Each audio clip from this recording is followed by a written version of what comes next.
The Holy Bible is the most printed, most read, and arguably the most debated book in human history.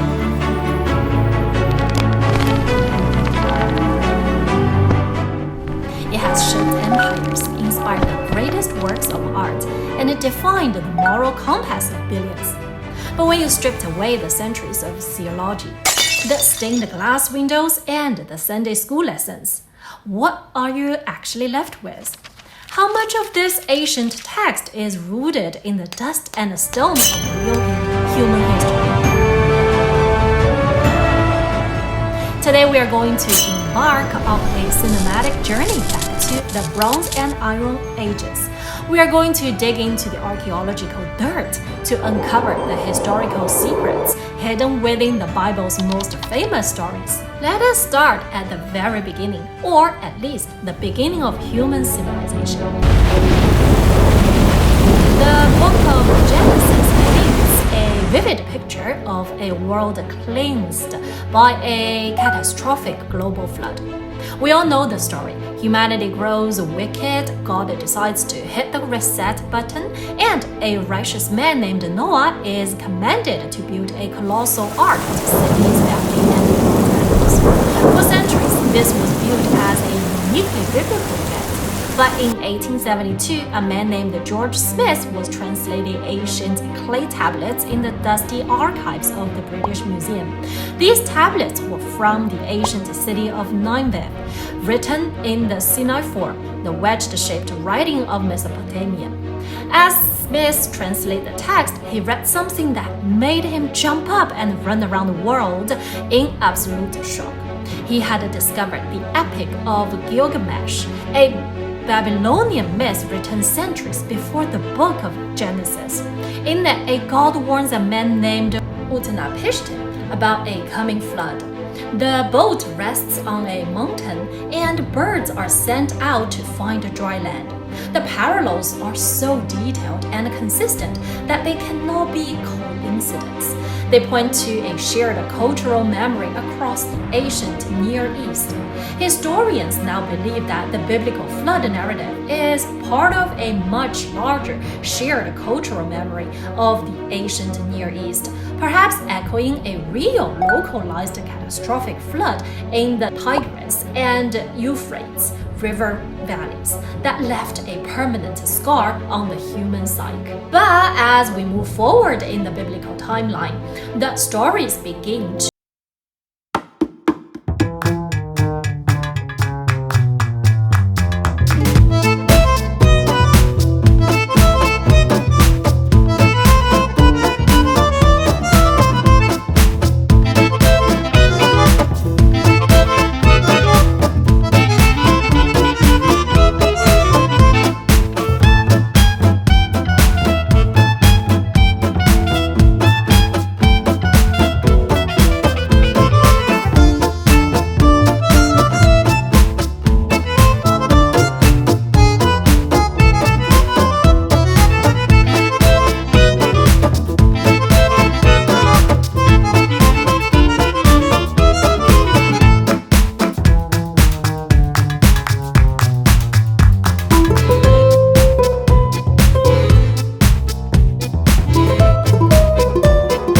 building foundations sheared off perfectly levels, and human bones blown into tiny fragments.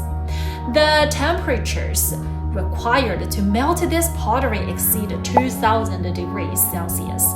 In 2021, a research team put forward a groundbreaking yet highly debated theory. The city was destroyed by a cosmic airburst, a meteor exploding in the atmosphere with the force of 1,000 atomic bombs, similar to the 1908 Tunguska event. Did the traumatized survivors of this apocalyptic explosion pass down the story of fire from the sky, which eventually became the biblical account of Sodom's destruction? As the narrative shifts to the book of Exodus, we encounter the defining epic of the Jewish people, the escape from slavery in Egypt under the leadership of Moses. The 10 plagues, the parting of the Red Sea, the dramatic confrontation with Pharaoh. It is a story of liberation that has resonated through millennia. But here's the historical mystery. Egyptian records, which are famously meticulous about grain yields, trade, and military victories, contain absolutely no mention of a mass exodus of Hebrew slaves. Nor do they record their nation being devastated by supernatural plagues. For a long time, skeptics argued the Israelites were never in Egypt at all. However, absence of evidence is not evidence of absence. Egyptian pharaohs were notorious for erasing their defeats from history. They only recorded propaganda. Furthermore, the biblical text gets incredibly specific about Egyptian culture, using authentic Egyptian loanwords and accurately describing the brick-making processes of the era. And then there is the Tel Stele, discovered in the late 19th century.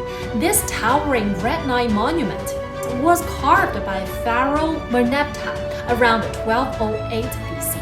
On it, he boasts of his military conquests in Canaan, and etched into the stone is a single chilling line: Israel is laid waste, its seed is not.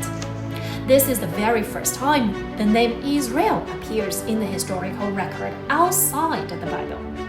It proves that by the late 13th century BC, a distinct group of people known as Israel was already established in the Promised Land, perfectly aligning with the timeline of the biblical settlement. Moving into the Iron Age, the Bible introduces us to the golden era of the United Monarchy, ruled by the legendary King David and his wise son Solomon.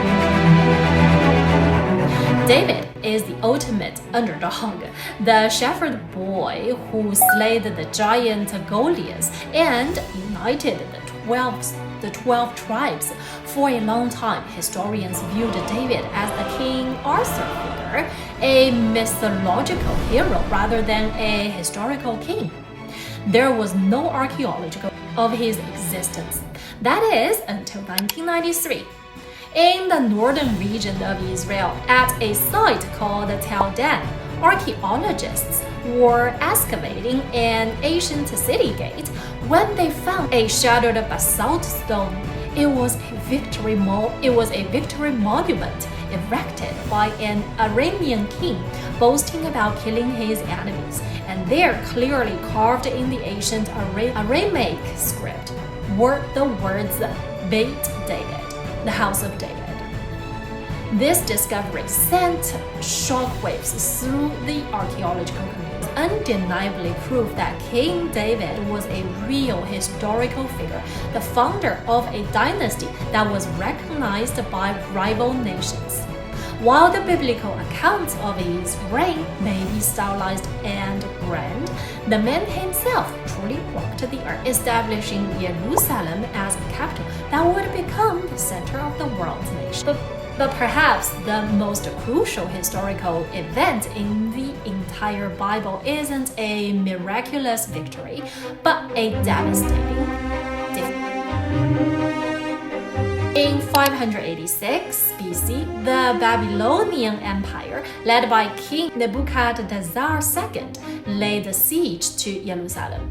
The city walls were breached. The magnificent temple built by Solomon was burned to the ground, and the Jewish people were dragged in chains across the desert to Babylon.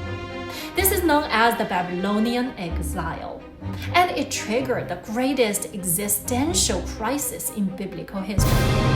The people had lost their land, their king, and their temple. They were surrounded by the towering ziggurats and pagan gods of Babylon. How could they maintain their identity? How could they survive as a people? The answer to that question changed the world forever. It was during this dark, desperate period of exile that Jewish scribes and scholars began frantically to gather their oral traditions. their ancient scrolls, and their laws. They realized that if they did not write their history down, they would disappear into the sands of Babylon.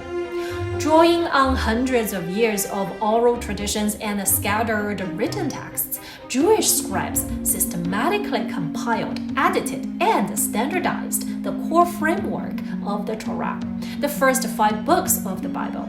During this period, they transformed their faith from a temple-centered religion to a book-centered religion. The trauma of the exile did not break them. It shaped the Bible as we know it today. When the Persian king Cyrus the Great conquered Babylon decades later and allowed the Jews to return home, an event corroborated by the famous Cyrus cylinder. They returned not just as a tribe, but as the people of the book. So what history actually says about the Bible is that it is a complex, beautiful tapestry. It is a blend of ancient Near Eastern cultural memory, stylized theological epics, and hard, undeniable historical facts. It is the story of a people trying to understand their place in a chaotic, terrifying, and wondrous universe. And whether you view it as the divine Word of God or a fascinating collection of ancient literature, its impact on the human story is absolutely undeniable. This is Hidden Lantern Chronicles. If you enjoyed today's episode, please hit the like button and subscribe to our channel. See you next time.